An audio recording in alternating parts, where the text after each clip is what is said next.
It is the evening of July 14th, 2026, and the Islamic Republic of Iran is being squeezed from two directions at once. On one side, American strikes are hitting targets across the south and center of the country for a third consecutive night.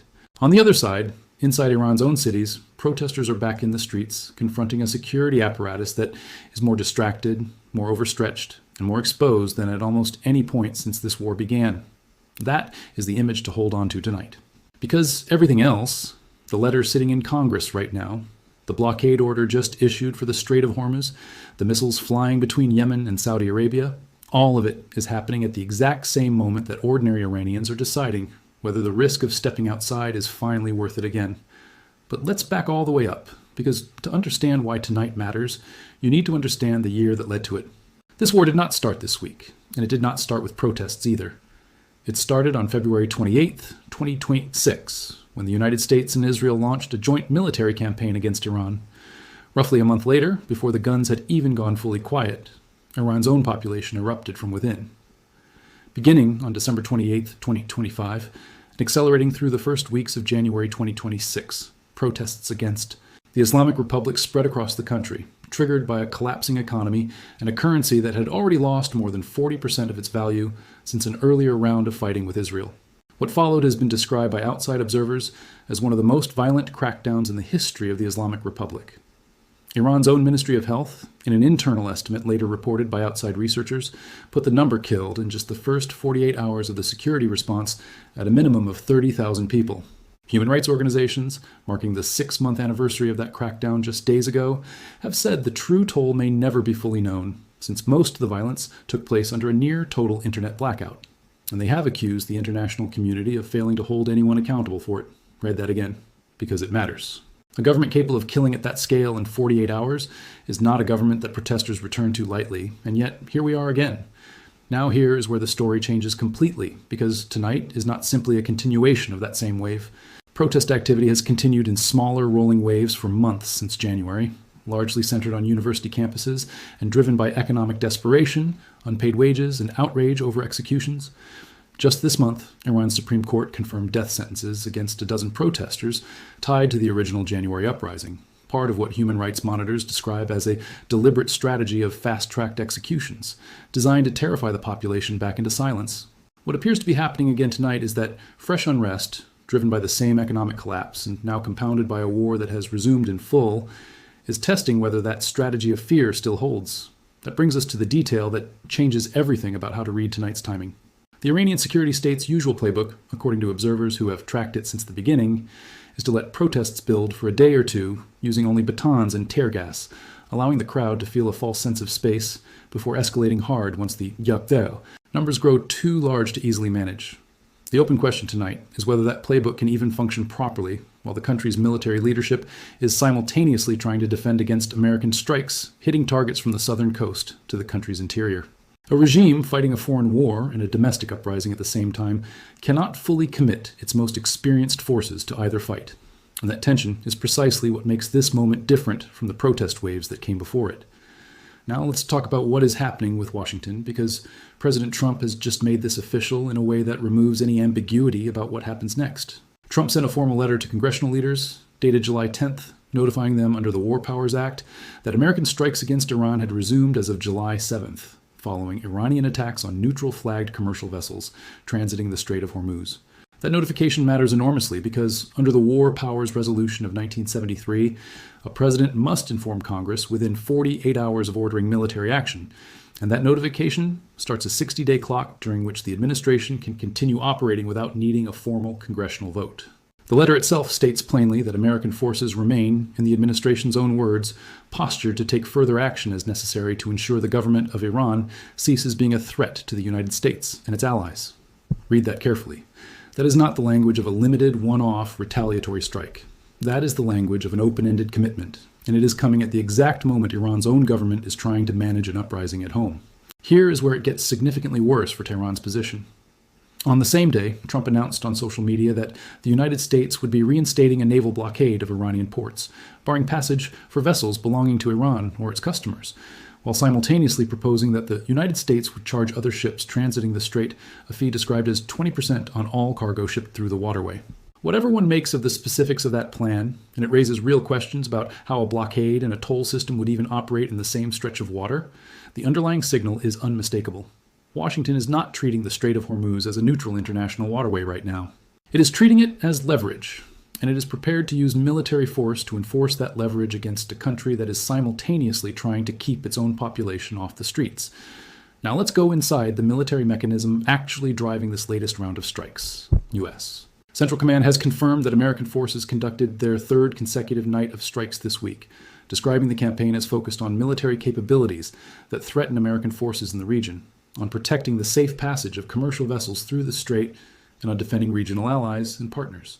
This is a materially different justification than the initial February war aims, which Trump himself had framed at the time in terms that extended toward regime change. Now the stated mission is narrower and more transactional. Keep the strait open, keep American forces safe, keep Allied shipping moving. That narrower framing does not mean the strikes themselves are smaller. It means the political cover for continuing them indefinitely, without a fresh congressional debate over the war's ultimate purpose, is easier to maintain. That brings us to the confirmed operational picture as of tonight. Central Command's public statements describe dozens of targets struck per night, including Iranian coastal military infrastructure.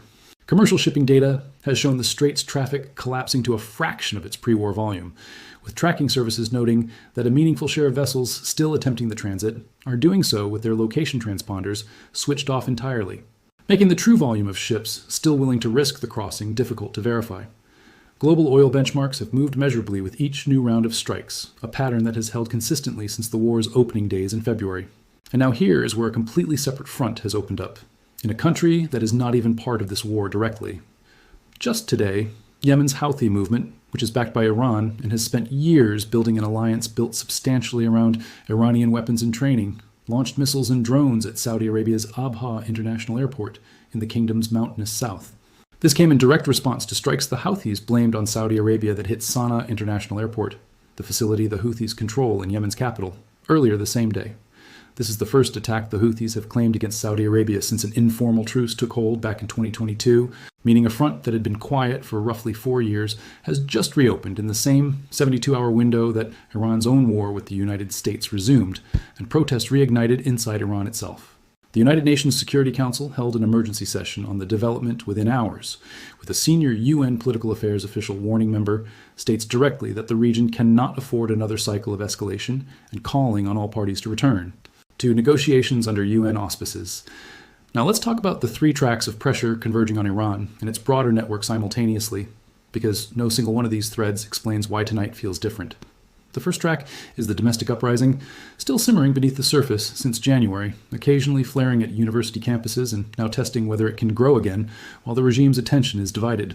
The second track is the resumed American military campaign, now backed by formal war powers notification that gives Washington a fresh 60-day runway and a blockade strategy aimed squarely at Iran's ability to move oil and goods through its own coastline. The third track is the sudden reopening of the Houthi-Saudi front, a proxy relationship built on Iranian support that is now igniting a second active conflict zone at the precise moment Tehran can least afford to manage one.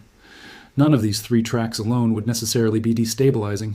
Iran has weathered domestic unrest before. It has weathered American strikes before. Its Houthi allies have occasionally tested Saudi patience before.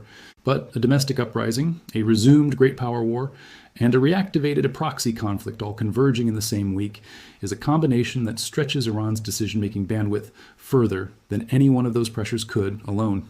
Now here is the part of tonight's news that deserves far more attention than it has gotten so far outside the region. The United Kingdom has officially designated Iran's Islamic Revolutionary Guard Corps as a terrorist organization. This is a significant legal and political shift, made using new powers that for the first time allow the British government to prescribe organizations linked to hostile foreign states rather than only stateless terrorist groups. Under the new designation, membership in the IRGC, attending its meetings, publicly displaying its symbols, or expressing support for the organization inside the United Kingdom is now a criminal offense carrying a prison sentence of up to 14 years. British officials have tied this decision directly to a string of security incidents on British soil, including arson attacks against Jewish community ambulances, and a foiled plot to assassinate journalists working for Iran International Television, the kind of transnational repression that UK intelligence services say has become an increasing pattern of Iranian state behavior abroad, Prime Minister Keir Starmer confirmed the designation while hosting a reception with the UK's Jewish community to discuss efforts to combat anti-Semitism, tying the decision explicitly to the pattern of attacks British authorities have linked to Iranian-backed actors. Here is the honest, strategic assessment of where all of this actually leaves Iran tonight, without inflating any single thread beyond what is currently confirmed. The Islamic Republic is simultaneously fighting a war it has restarted with the United States, managing a domestic protest movement it has never fully extinguished since January, watching one of its most important regional proxy relationships ignite a fresh conflict with Saudi Arabia, and absorbing a major Western government's decision to formally brand its most powerful internal security and paramilitary institution a terrorist organization. No one of these pressures is new in isolation. What is new is the simultaneity of all four happening within the same handful of days, at a moment when the regime's core security forces are already stretched thin defending against American strikes, rather than being fully available to manage unrest at home. That is the structural risk worth naming clearly before this night is over. The IRGC's Basij paramilitary units, the force most associated with crushing the January 2026 uprising, are described by analysts as currently on a form of standby specifically because of the demands of the American military campaign, rather than being freely deployable against protesters the way they were at the start of this year. If that assessment holds, it means the regime's ability to respond to renewed unrest with its full historical severity may be genuinely constrained for the first time since this crisis began, not because the will to crack down has changed, but because the manpower and command attention required to do so is being pulled in multiple directions at once. Whether that constraint holds for days or collapses the moment Tehran decides domestic unrest is the more urgent threat is the single variable every serious observer of this conflict is watching most closely tonight. The letter is sitting in Congress. The blockade order has been given. The missiles are still flying between Yemen and Saudi Arabia. And somewhere in Tehran tonight, a government that just killed tens of thousands of its own citizens in the space of 48 hours 6 months ago is trying to decide in real time which of its four simultaneous fires to put out first.